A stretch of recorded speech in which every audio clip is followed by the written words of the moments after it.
I don't know where to start with all the problems I've had with this APT. The first real problem I had with it was the motor car derailing on every corner. Strangely, it didn't seem to happen as much on the incline, but on the flat now it's much worse, or was much worse. When it went around the corner, I don't know if this is the motor car actually or the one next to it, doesn't matter. When it went around a corner, the front wheel, or the forward facing wheel on this bogie would lift up. So it would turn and lift, but then obviously as it straightens up and settles back down again, it's down to pure chance whether it settles back down on the rail or it derails, and eventually it's derailing. Sometimes it would settle back on the rail, but not all times, and it just made it incredibly unreliable. What I did in the end, and it was something I'd read about on a couple of different forums, and I think seen in a video as well, was obviously it's not a fantastic design where the decoder sits in these motor cars. It's underneath in a tiny little recess, and it's blatantly there isn't enough room for it. And what was happening was the way it was stuffed in there, the decoder, and I think the one I'm using is smaller than a Hornby one. It stopped the lean, or it prevented the APT from leaning as it went into a corner. So because the body couldn't lean, the wheel was lifting up. It was actually very similar to some modifications I made to the old APT, where I'd put a load of weights in this body car to try and give it extra traction, but of course that made it much more unstable on corners, and exactly the same thing happened. The front wheel lifted up, so it wasn't the first time I'd seen it.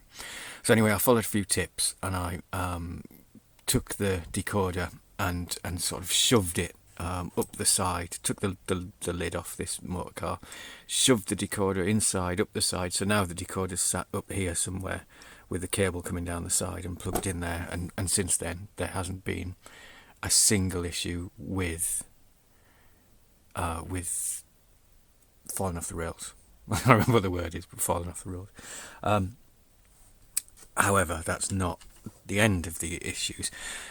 I was getting so wound up with these couplings, so difficult to connect, so flimsy, and this one has now snapped. I don't know when it snapped. I didn't feel it snap, but there's a tiny little bit come off the near side, and with that bit gone, it basically doesn't couple to the one next to it. It all clips in, but as soon as you turn the power on, it uncouples again, and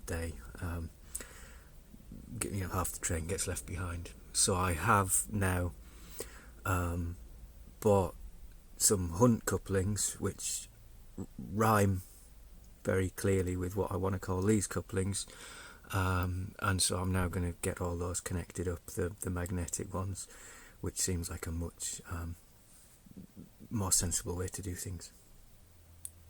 So I've got them out of the packet, and there are these 4 sets of couplings.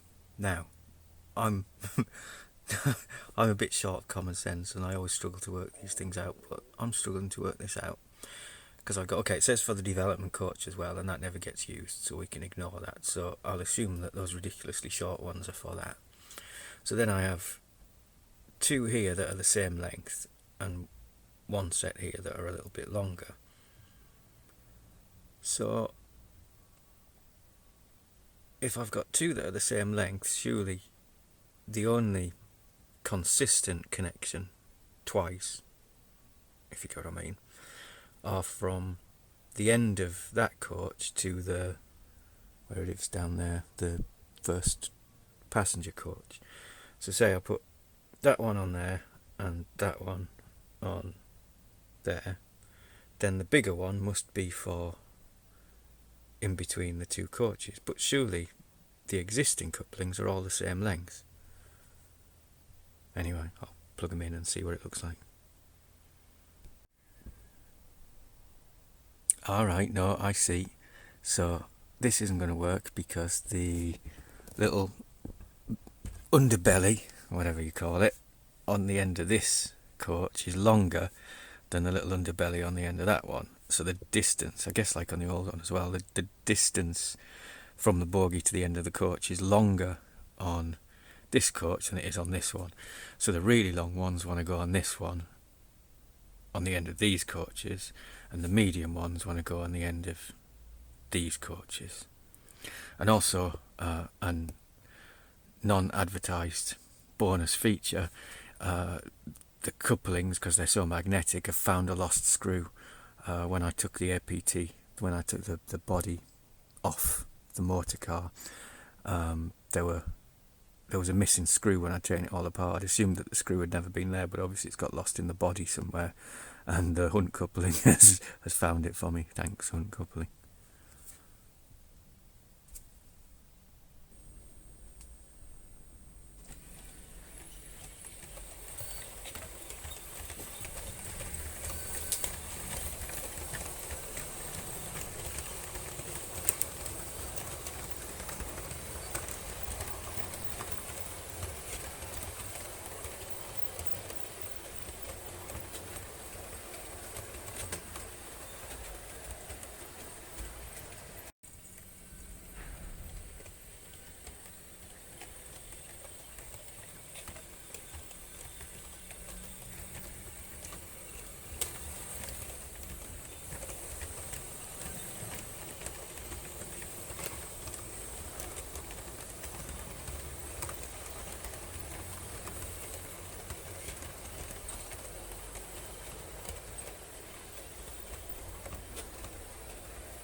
These new couplings run much closer, much lower than the old ones did, so I'm getting a lot of catching on either track screws that aren't quite screwed fully in enough, or bits of these piano wires sticking out through the frogs. Not the frogs, is it tie bar? That's what I want to call it. I don't know if that's what it's actually called. A little bit too high and catching on the couplings, so I'm having to run the APT around each loop very, very slowly, and then just as soon as it gets caught and stops, reverse it a bit and work out what the problem was.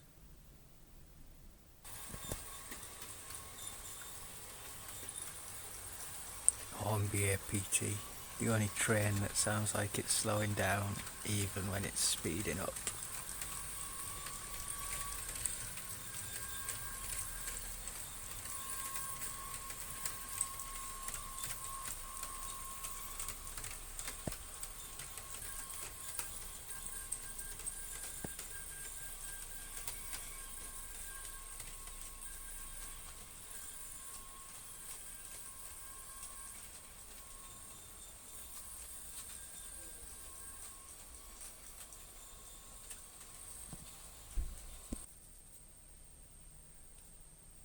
An advantage, of course, when I finally get absolutely sick of that squealing and screaming and decide yet again to take one of the coaches off to give it an oil, is that I'm not messing around anymore with silly plastic couplings. I just do that and it's away. This is definitely one of the culprits. I recognise that tone.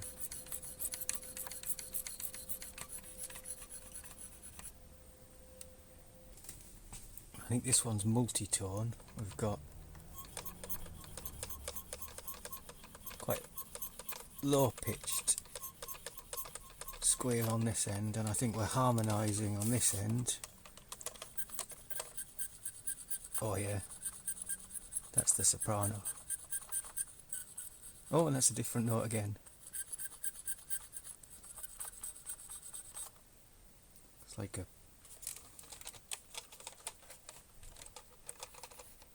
harmony, little chorus of them.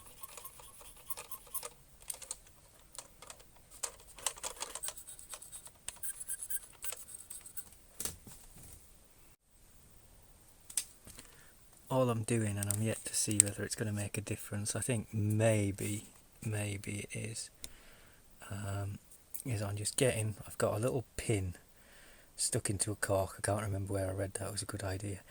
This is the thread end, and I have plenty of corks around, and dabbed this end in a little bit of oil, and then just run it along the inside. See if I'm sort of behind the camera so it's not easy. The inside of the pickup, just where it makes contact with the wheel, and then out again, and then give it a little quick push, and it does seem to quieten things down. Of course, the risk is that I'm affecting the pickups and the conductivity, but right now I think I'd much rather have dark interiors to the coaches than this constant squeal. Maybe some improvement.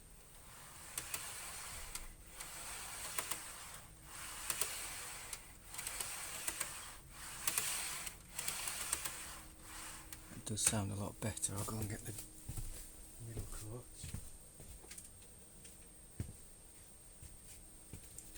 So it's only the centre few coaches that are difficult to couple. These end ones are dead easy, they just kind of pile on top of each other with the articulated bogies. So it's making a pig's ear of it.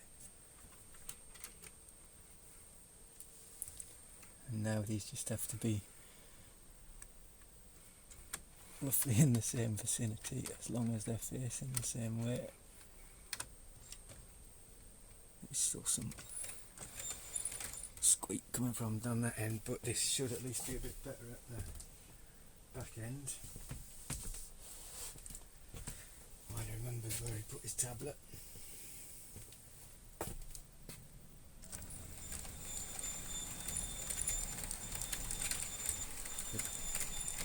I don't know if stereo's picking it up, but the squeaking's coming down from the other end.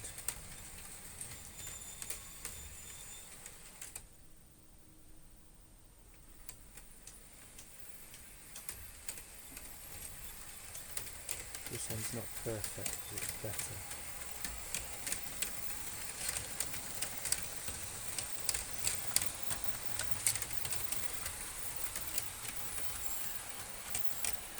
So there's something amongst these three coaches that's having a good whine when it's going in the opposite direction.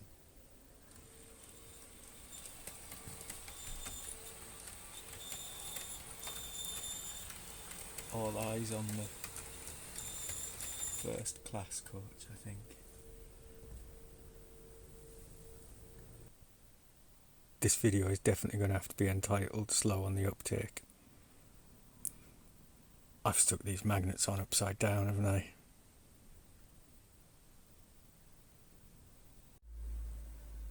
Okay, I've swapped the magnets around.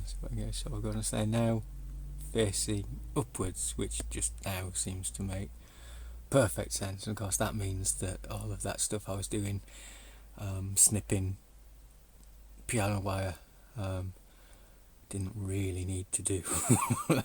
Which is good. I'm glad I didn't do any more than that one loop, because any more off those bits of piano wire and I was really going to be cutting it fine, so to speak. So now hopefully with a bit more clearance and a bit of oiling, which will quieten it down a bit, let's see how it goes.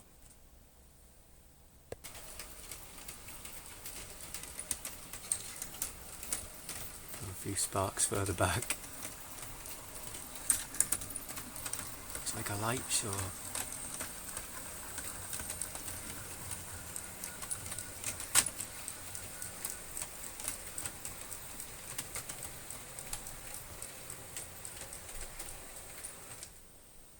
Also, since I swapped the magnets around, I seem to be getting more dead stops than I was before. So maybe they were the right way around.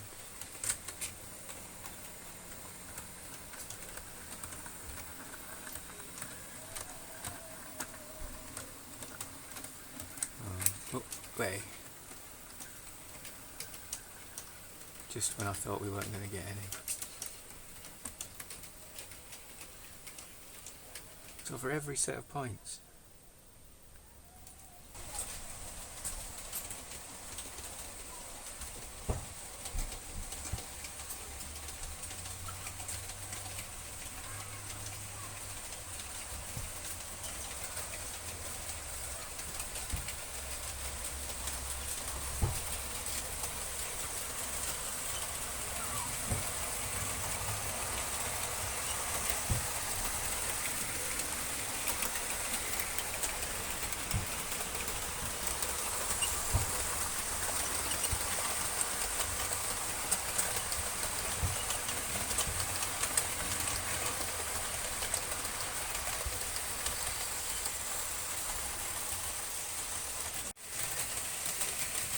It's now getting much smoother prior to running, but I'm getting light flicker on one of these first class coaches. Which one is it? It'll soon show up. There we go.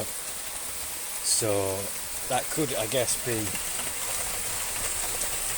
oil in the way of pickups, but it might just be that I've bent a pickup as well and I've been cleaning it, so I'm going to stop it, bend the pickups back again, see if that fixes it.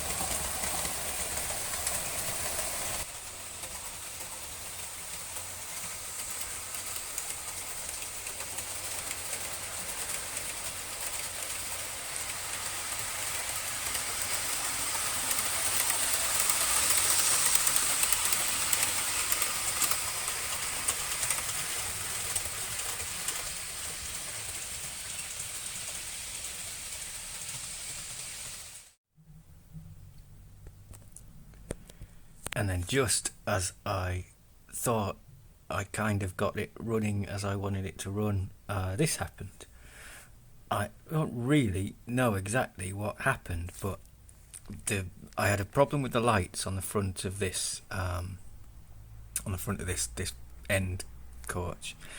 So I picked it up off the layout to put it on the programming track and just have another go at programming the decoder inside it to make sure I got it right. But as I picked it up, I heard a piece of plastic fall on the floor, and then before I knew it, this articulated bogie here was just completely dangling from the wires, and also it means the pickups have come loose. See there, I couldn't fix this back into here, and I couldn't fix the pickup back onto the bogie. So I've ended up, it's all packaged up because I ended up contacting Hornby, and they very kindly offered to take it back and have a look at it for me. So it's all getting, well, not all getting packed up, just this car's getting packed up and sent off for them to have a look at and hopefully get repaired, and then hopefully when it comes back I'll actually have a working train and a quiet train. And then just a little bit more on these Hunt couplings. They are obviously very convenient. I just think that the previous couplings, the original ones, the factory ones that came with the unit, you could tighten the screws underneath, the ones here that hold them in, and they would kind of still stay floppy and rotate. Whereas with these ones, if you tighten the screw, with the Hunt couplings, if you tighten the screw up, it tightens the coupling itself, and it really restricts its movement. There's a lot of resistance, and it doesn't move. I can't really do it with one hand, but it doesn't move right and left very well. So I was very deliberately not completely tightening these screws. It's sort of visible there as well. But I think that what happens when you don't tighten them, as you can sort of see here, is the coupling dangles down a little bit, or sort of points downwards, and obviously that's getting so low that it's, I assume that because both magnets are, if there's another unit here, both magnets are joined together, and they're a big lump of metal, and they're going across probably the cut in the pico electro frog points, the ones that you remove the isolating gap that you remove the little bits of joiner from if you want to isolate the frog. So therefore the frog isn't isolated. These two are making contact with it as they go over that gap, joining both ends, and there's a spark. I don't know electronics enough. I can only assume that the if that's resulting in a short which is causing that spark, it's so brief that it's not lasting long enough for the sprog to cut out the power. So you just see the spark and then the short instantly is gone, so that everything carries on as normal. I think that's all I can assume. It doesn't cut track power; you just get a spark. So I don't think it's the end of the world. Once I've got the end unit back, I'll carry on with it and carry on with these couplings because they are really convenient.